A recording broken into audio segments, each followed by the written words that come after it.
Un cordial saludo para todos los que nos ven a través de nuestro canal.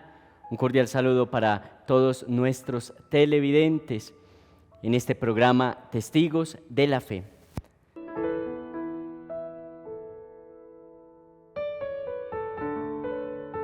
Quiero iniciar con el texto del Evangelio para este domingo, del Santo Evangelio según San Mateo, en el capítulo 14, versículos 22 al 33. Después que la gente se hubo saciado, Jesús apremió a sus discípulos a que subieran a la barca y se les adelantaran a la otra orilla, mientras él despedía a la gente. Y después de despedir a la gente, subió al monte a solas para orar. Llegada la noche, estaba allí solo. Mientras tanto, la barca iba ya muy lejos de tierra, sacudido por las olas, porque el viento era contrario. De madrugada se les acercó Jesús andando sobre las aguas. Los discípulos, viéndole andar sobre las aguas, se asustaron y gritaron de miedo pensando que era un fantasma. Jesús les dijo enseguida: «Ánimo, soy yo, no tengan miedo». Pedro le contestó: «Señor, si eres tú, mándame ir hacia ti, andando sobre el agua». Él le dijo: «Ven». Pedro bajó de la barca y echó a andar sobre el agua, acercándose hacia Jesús, pero al sentir la fuerza del viento le entró miedo, empezó a hundirse y gritó: «Señor, sálvame». Enseguida Jesús extendió la mano, lo agarró y le dijo: «Qué poca fe, ¿por qué has dudado?». En cuanto subieron a la barca, amainó el viento. Los de la barca se postraron ante él diciendo: «Realmente eres Hijo de Dios». Palabra del Señor, gloria a ti, Señor Jesús. 4 mensajes quiero que reflexionemos el día de hoy de este evangelio que acabamos de escuchar. El primer mensaje es: subió a solas a orar. Es muy particular porque generalmente durante todos los espacios importantes, durante todos los momentos más importantes del Señor, Él siempre ora. Y esto nos demuestra también que nosotros debemos orar antes de emprender alguna actividad, antes de emprender alguna empresa en particular. Jesús ora, por ejemplo, al elegir sus discípulos. Jesús ora antes de entregar su vida. Recordamos aquel pasaje del Getsemaní, donde él le oraba al Señor y le decía: «Padre, si es posible, aparta de mí este cáliz, pero que no se haga mi voluntad, sino la tuya».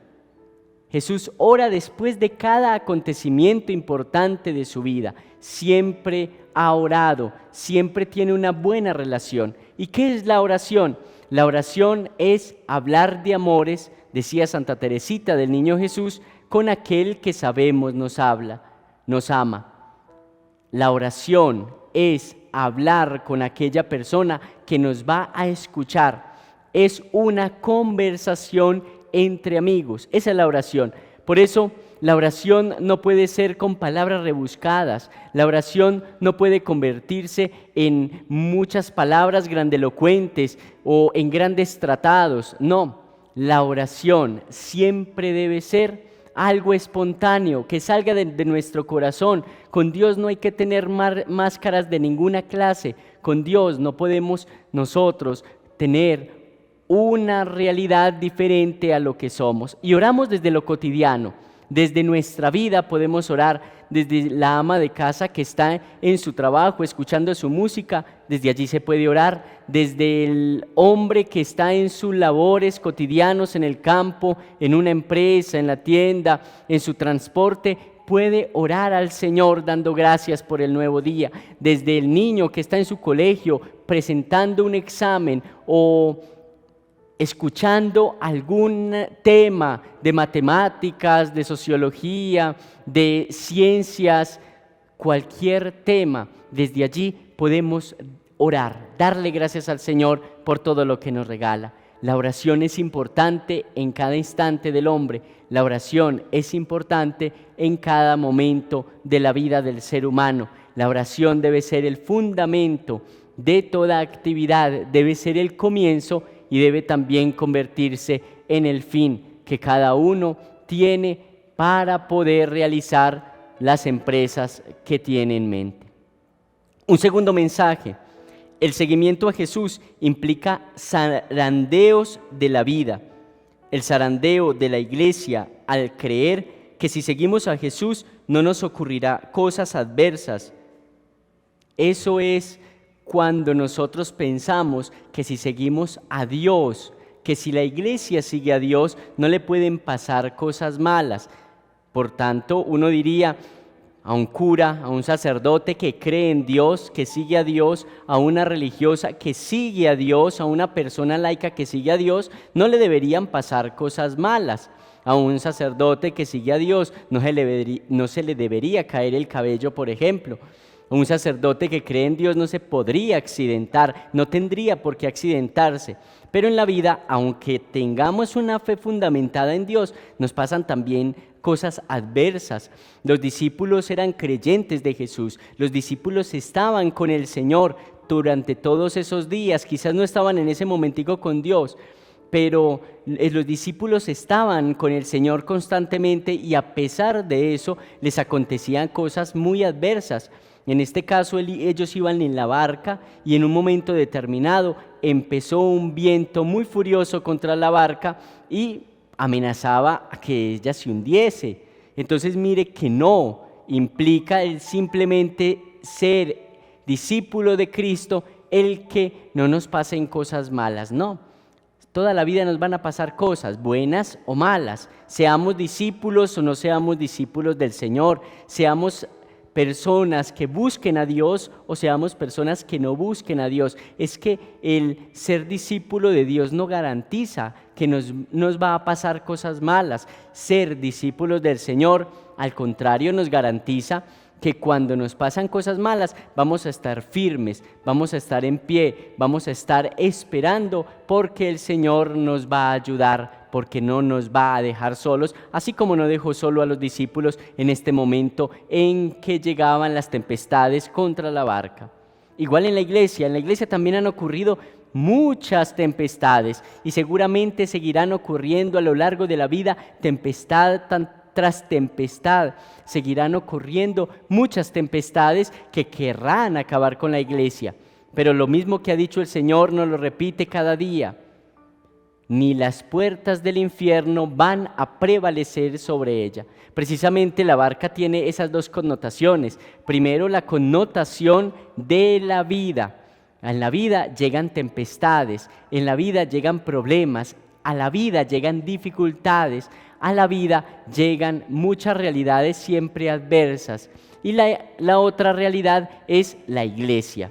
La iglesia que siempre ha tenido también adversidades, problemas, dificultades, muchísimas tormentas que se han venido encima, pero cuando permanecemos con Dios, cuando estamos junto a Dios, cuando sabemos que estamos sostenidos por Dios, nada ni nadie podrá hacernos daño. El tercer mensaje es precisamente una palabra de Jesús: ánimo, no tengáis miedo, soy yo. ¿A qué le tenemos miedo constantemente? Tenemos miedo a la muerte, le tenemos miedo a una separación, le tenemos miedo a una ruptura familiar, le tenemos miedo a una crisis económica, le tenemos miedo a crisis políticas, le tenemos miedo a personas. Y en realidad, ¿por qué le tenemos miedo a esas realidades que pueden llegar a nuestra vida? ¿Por qué le tenemos tanto miedo a todos esos problemas, a todas esas dificultades que pueden llegar a nuestra vida? Por una razón, porque no tenemos todo bajo control. Porque el ser humano tiene como mentalidad el creer que todo lo que tiene bajo control, que todo lo que tiene en sus manos, que todo lo que puede palpar es una seguridad. Y las cosas a veces se salen de control. ¿Quién controla una enfermedad, por ejemplo? ¿Quién controla una ruptura matrimonial o una ruptura amorosa? ¿Quién controla, por ejemplo, un problema social, un problema político, un problema económico? ¿Quién lo controla? No tenemos todo bajo control. ¿Quién controla las tempestades de la naturaleza? La intemperie. ¿Quién controla esas cosas que a veces nosotros no podemos controlar? ¿Quién lo controla? Y entonces el Señor constantemente nos está diciendo, ustedes no tienen control sobre eso. No pueden controlar todo ello que llega a su vida, a la vida de la iglesia, a la barca, a la familia, a la persona propia. Yo sí lo puedo hacer. Dios es el que nos dice nuevamente, no tengan miedo, ánimo, soy yo. Estoy con ustedes, y si estoy con ustedes, nada ni nadie los podrá aplastar. Podrán venir 1000 tempestades, podrán venir 1000 guerras, podrán venir 1000 problemas económicos, 1000 problemas políticos, 1000 problemas quizás familiares, y nada de eso podrá aplastarlos. Eso es lo que nos dice el Señor constantemente. Y finalmente, el cuarto mensaje que encontramos en el Evangelio, este texto mateano, solo se entiende a la luz de la resurrección, precisamente por lo que les decía hace un momento, porque en aquel tiempo las personas, la comunidad mateana tenía mucha tristeza, mucho dolor, tenían muchas persecuciones de parte de entes externos, de personas externas, de los gobernadores que querían perseguir la iglesia.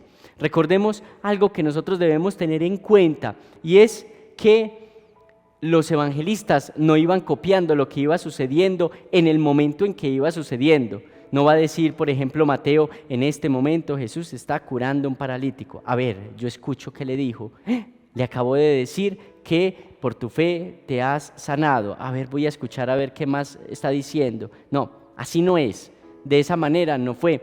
¿Cierto? No había un escriba, o 2, o 3, o 4 escribas detrás de Jesús, plasmando en los evangelios lo que Jesús estaba haciendo, ¿no? Se transmitió normalmente de lengua en lengua, de palabra a palabra, se transmitía ese mensaje de Jesús. Y alguien dijo, si nosotros seguimos transmitiendo de palabra a palabra, si seguimos transmitiendo de generación en generación, le vamos a aumentar o le vamos a quitar realidades que son importantes en el texto. Entonces es mejor dejarlo por escrito. Así lo mismo que ocurre con un accidente. Algunas personas ven el accidente y dicen, este muchacho venía en la moto y ¡pum!, se cayó, se resbaló porque había aceite. Esa fue la conclusión a la que llegó la señora que vio el accidente. Pero esa señora le cuenta esa misma historia a otra persona, y la otra persona, para poderlo contar, ya le empieza a subir o a quitar algunas palabras, y entonces el texto ya no va a quedar original como era.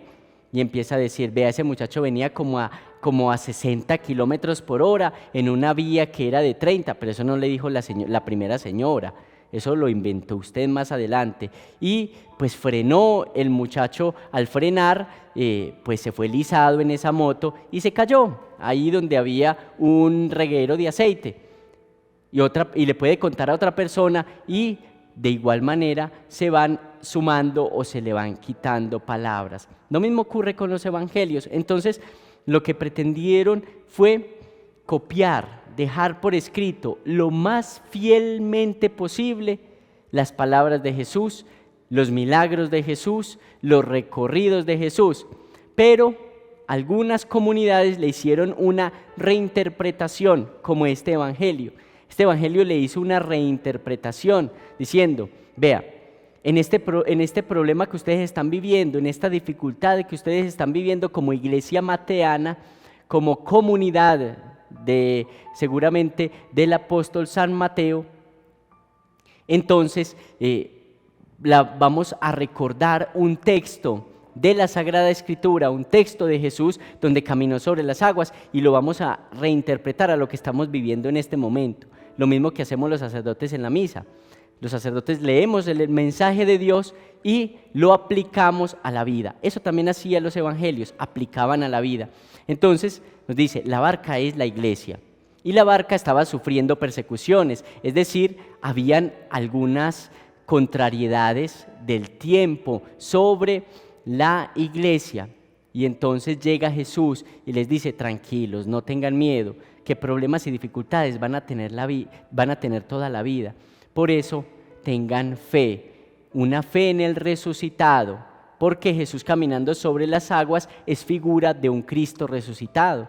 Tengan fe en el resucitado, que teniendo fe en el resucitado, los vientos se van a calmar, no se preocupen. Esa es la interpretación que le hace Mateo, esa es la interpretación que muestra Mateo. Desde ahí ya nos damos cuenta cómo era la iglesia de San Mateo, cómo es que la iglesia de San Mateo estaba viviendo persecuciones en la época. Podemos llegar precisamente a esa conclusión.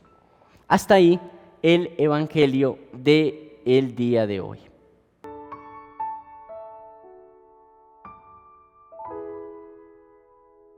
Quiero el día de hoy en este breve mensaje recordar algunos consejos para ser feliz. ¿Cuáles son los principales consejos para ser feliz? Un primer consejo: pasión por lo que se hace. La mayoría de los profetas, Juan Bautista, Jeremías, Isaías, Moisés, el mismo Jesús, tenía gran pasión por lo que hacía, por eso era feliz. Cuando uno no tiene pasión por lo que hace, cuando uno no tiene amor por lo que hace, donde esté, la vida se le puede convertir en un infierno. Pero si uno tiene pasión por lo que hace, si uno quiere, ama, valora lo que verdaderamente está haciendo, la vida se le vuelve un cielo. Todos los días anteriores hemos escuchado las parábolas de qué es el reino de los cielos y nos dábamos cuenta que el reino de los cielos se puede construir desde la tierra, desde aquí, desde lo que hacemos cotidianamente, desde lo que vivimos en la actualidad. Desde ahí se puede construir el cielo, pero también desde allí se puede construir el infierno. Si usted tiene pasión por lo que hace, si usted todo lo que hace lo hace por amor, entonces en ese instante y solo en ese instante empezará un recorrido a la felicidad.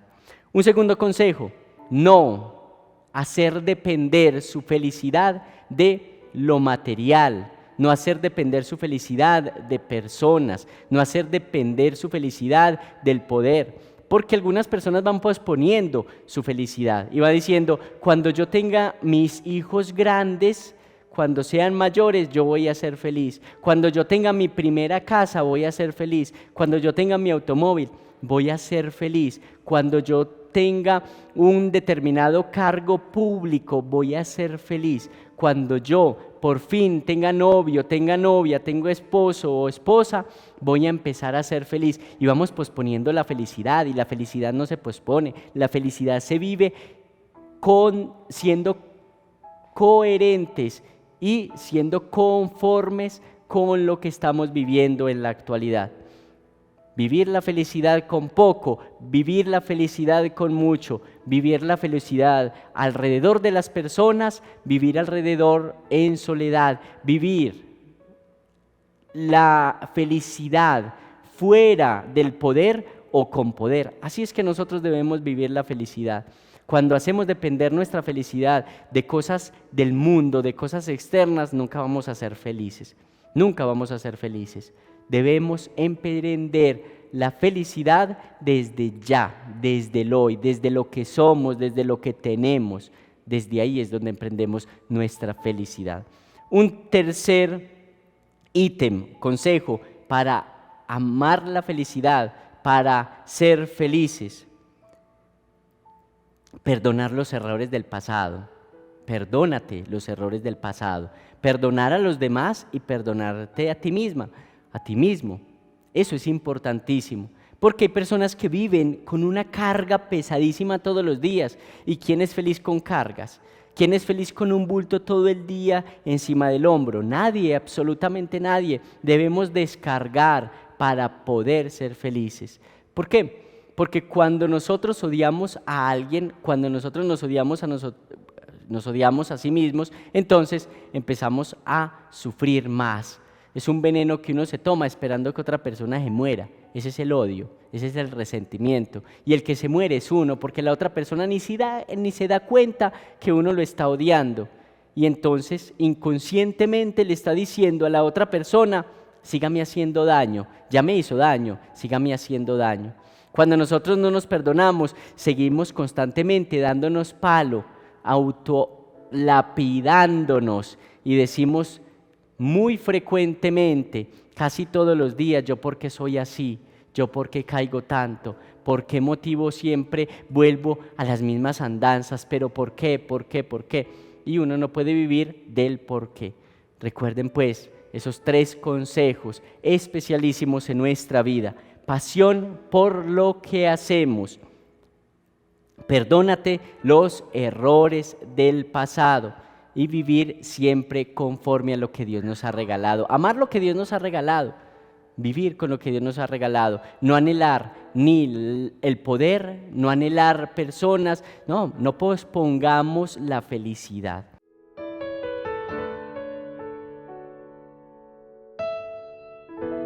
Finalmente, quiero que tengamos muy presente el santo de esta semana, que lo celebramos el 14 de agosto, San Maximiliano María Kolbe. ¿Quién fue San Maximiliano? Fue un monje de la orden de los franciscanos.